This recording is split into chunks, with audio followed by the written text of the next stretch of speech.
know what I'm saying? Cause Boot Gang still making that money. They ain't doing it like me. Woo! Woo! Boot Gang finna be a daddy.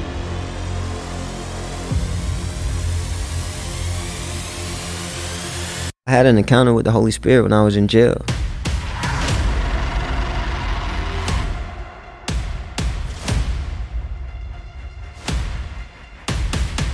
And I have a relationship with Christ.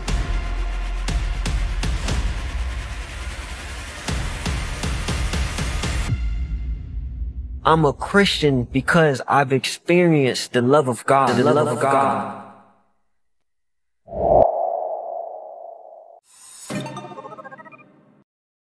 Ano nga ba ang tunay na kwento sa likod ng viral sensation na ito?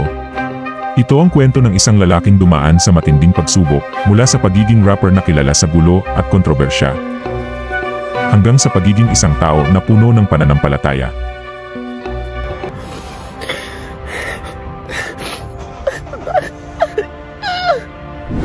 Siya si John Gabbana at ito ang kanyang kwento. Si John Robert Hill Jr., na tinawag din John Gabbana, na mas kilala bilang Boom Gang, ay ipinanganak noong August 3, 1996. Siya ay isang rapper at social media personality mula sa Florida.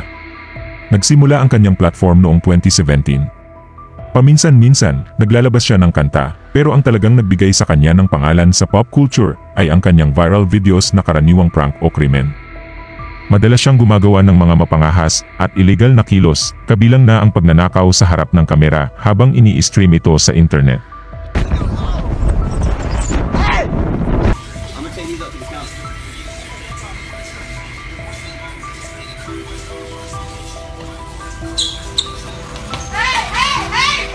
Naninira din siya ng ari-arian. What's that on you, bro? What's that on you, bro? Oh, what's that on you, bro? Oh, man. Kumakain sa restaurant nang hindi nagbabayad, at tumatalon sa mga sasakyan ng ibang mga tao. Ito ay nagbigay sa kanya ng kasikatan at pagkilala mula sa mga celebrity. Dahil dito, nakilala siya bilang isang kontrobersyal na personalidad sa mundo ng social media. Ang kanyang biglaang pagsikat ay walang direksyon at puno ng kaguluhan. Lumaki siya sa isang pamilyang puno ng pang-aabuso na naging sanhi ng malalim na sugat sa kanyang pagkatao. Sa halip na harapin ang sakit na ito, ibinaon niya ang sarili sa droga. Nalalo pang nagpalala ng kanyang sitwasyon hanggang sa tuluyan siyang makulong noong 2018. Sa mahigit 5 milyong followers sa Instagram, hindi maikakaila ang kanyang pagiging influencer. Pero isang araw biglang nagbago ang lahat at sa masamang paraan. Nagpost si Buong sa kanyang Instagram story ng gabing ginugol niya sa isang strip club at nakita ng lahat ang mga masiselang eksena na kanyang ginawa. Dahil dito, nawala ang Instagram account ni Buong dahil sa paglabag sa community guidelines. Mula noon, lalo pang lumala ang sitwasyon. Lumabas ang isang video ng isang interview kung saan halatang na-overdose siya sa isang hindi pa matukoy na substance. Shout out to the homie Boom. Oh my. Noong June 2018, siya ay inaresto sa Miami matapos mahuling may dalang baril at droga. Bukod pa rito, ilang beses din siyang nasangkot sa mga kaguluhan, iligal na gawain, at hit and run na naging dahilan ng kanyang pagkalulong sa masamang bisyo at tuluyang pagkakakulong. Nasentensyahan siya ng 3 taon sa bilangguan. Ngunit bago pa siya sumuko, nakipag-usap siya sa taga-usig at sinubukang ipaliwanag na gusto na niyang magbago. Sa awa ng Diyos, bumaba ang sentensya niya mula 3 taon patungong 5 buwan. Habang nasa kulungan siya, hindi si Jesus ang iniisip niya. Ang tumatakbo sa isip niya ay kung paano siya makakabalik sa dati niyang buhay, kung paano siya muling makakapagpayaman, at kung sino ang tatawagan niyang babae upang tulungan siyang makaraos. Pagkalipas ng 1 linggo, pagalit siyang nagrereklamo na gusto na niyang umalis sa kulungan. Dahil dito, inilipat siya sa isang selda kasama ang isang lalaking nagngangalang Joshua. Malaki ang naging papel ni Joshua sa buhay ni John. At makalipas ang ilang araw naging kampante sila sa isa't isa. Hindi niya malilimutan ang eksenang iyon dahil habang nanonood si John ng TV sa selda, biglang nagtanong si Joshua, "Naniniwala ka ba kay Jesus?" Napapaisip siya kung bakit siya nagtanong ng ganun. Sumagot na lang si John ng, "Oo, naniniwala ako kay Jesus. Pwede mo bang ikwento sa akin kung sino siya?" At sa pagkakataong iyon, na-share ni Joshua ang ebanghelyo sa kanya. At buong pusong tinanggap ni John si Jesus sa kanyang buhay. Hindi ito ang unang beses na may nagsalita sa kanya tungkol kay Jesus, pero ito ang unang beses na talagang nakinig siya. Noon, kapag may lumalapit sa kanya para magbahagi ng tungkol sa Diyos, ang sagot niya lang ay, "Salamat," tapos alis na siya. Pero sa pagkakataong iyon, nakinig siya ng buong puso. Kahit sino ay pwedeng makasama ni John sa selda, pero si Joshua ang inilagay ng Diyos doon, dahil ang Diyos ay may plano para kay John. Naging pastor niya si Joshua sa kulungan. At lalong lumawak ang pagkaunawa ni John sa Biblia at sa Diyos. Isang gabi, habang natutulog si Joshua, napagdesisyonan ni John na mag-worship. Hindi niya ito dating ginagawa pero sa gabing yon, umawit siya. At ito ang sabi niya, "Mahal ka ni Jesus, ibinigay niya ang buhay niya para sa atin. Hindi ka niya iiwan mula simula hanggang wakas." Habang umaawit ako, bigla akong napaiyak. Hindi ko maipaliwanag kung bakit, pero may lungkot sa puso ko. At pagkatapos, may isang presensyang dumaloy sa akin, isang bagay na hindi ko kailanman naramdaman noon. Bigla na lang nawala ang lungkot ko, at napalitan ito ng saya. Hindi ito tulad ng high sa droga, o anumang hallucination na naranasan ko noon. Iba ito, para akong isang bata na niyakap ng Diyos. Pagkatapos ng sandaling yon, agad akong bumaba sa kama at ginising si Joshua. Sinabi ko sa kanya, "Josh, nag-worship ako, tapos bigla akong nalungkot, tapos may dumating sa akin. May dumating sa akin, at tinanggal ang lungkot ko." Hindi siya nagduda. Hindi niya ako tinanong kung totoo ang sinasabi ko. Ang sabi lang niya, "Iyan ang banal na espiritu." Nakaranas ka ng presensya ng Diyos, at sa gabing iyon, sabay silang umawit. Ngunit matapos siyang makalaya, hindi agad siya nagbago. Nalihis siya ng landas, at ipinagpatuloy ang makamundong pamumuhay. Noong 2019, bumalik siya sa paggawa ng pranks at kalokohan, katulad ng dati. Sa isang partikular na video, makikita si Bunk na nasuntok sa mukha matapos makipag-usap sa ilang lalaki. Kinagabihan, nag-post siya na na-dislocate ang kanyang panga at kailangan niya ng agarang operasyon. Pero sa huli, tunay niyang isinuko ang buhay kay Kristo matapos niyang maranasan ang isang trahedya ng isa sa malalapit niyang kaibigan.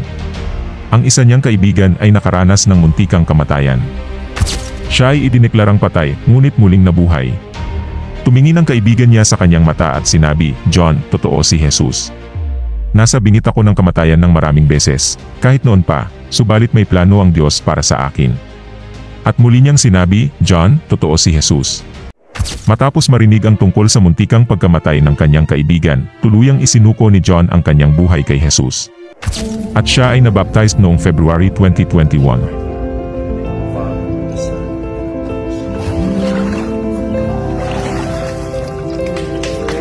Yes, sir.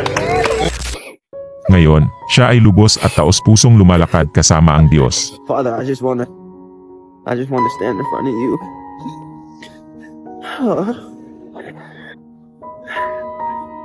I bow down in front of you.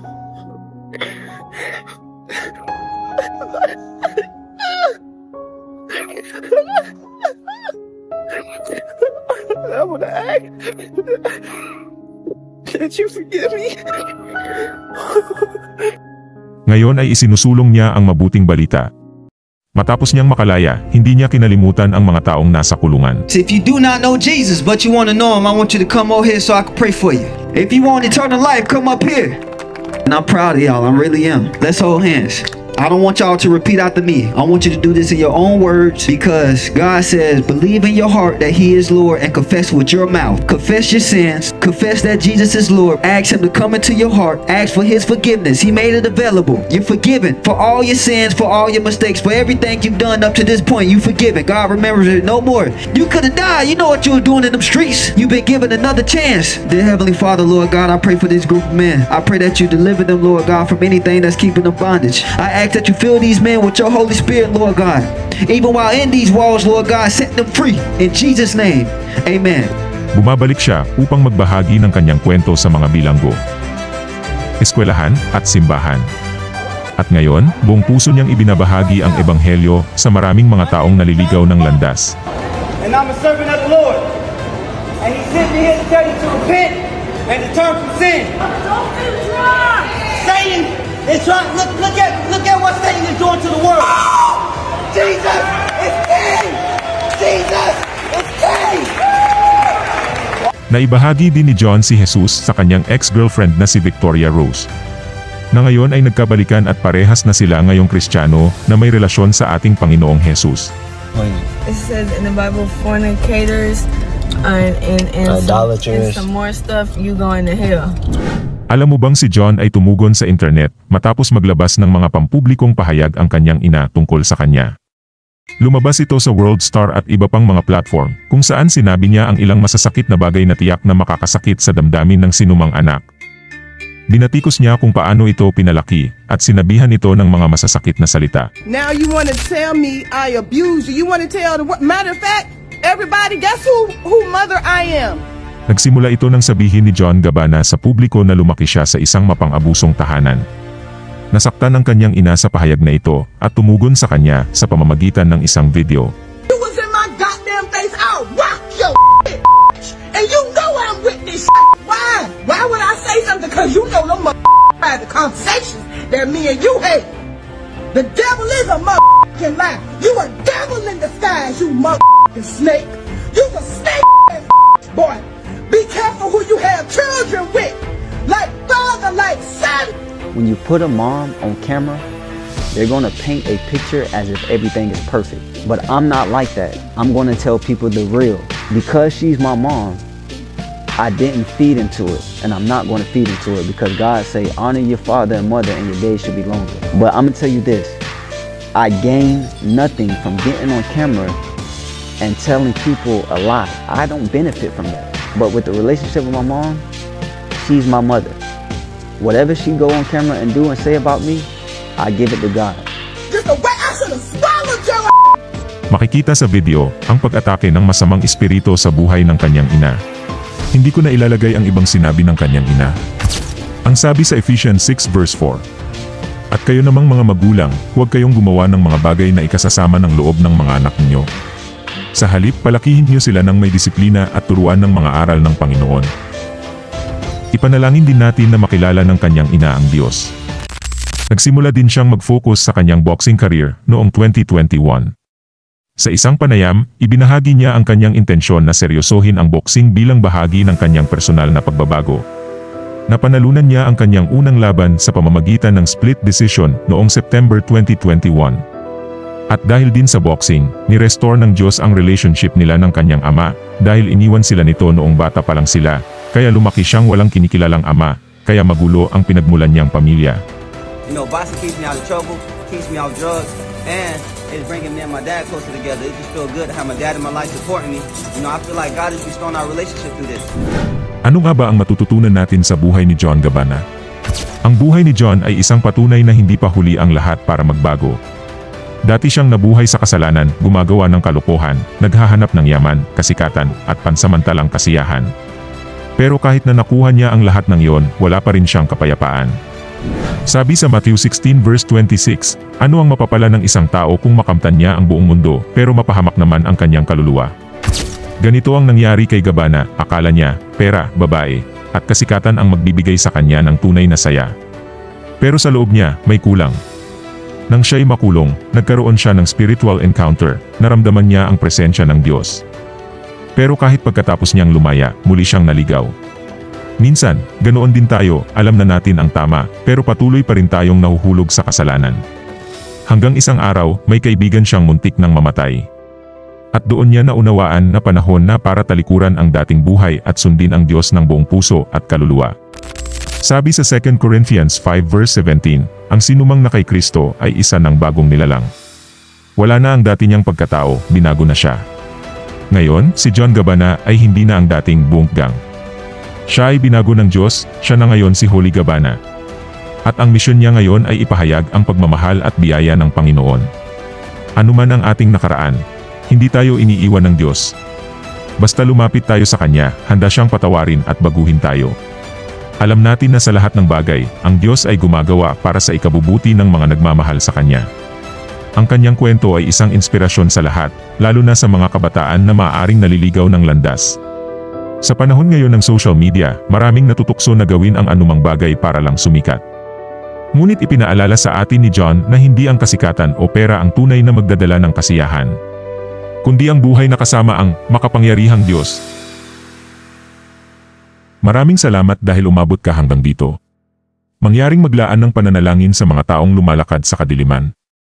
Huwag mong kalimutan i-like, mag-subscribe at i-share ang video na ito upang maipahayag ang katotohanan ng Diyos sa mas maraming tao.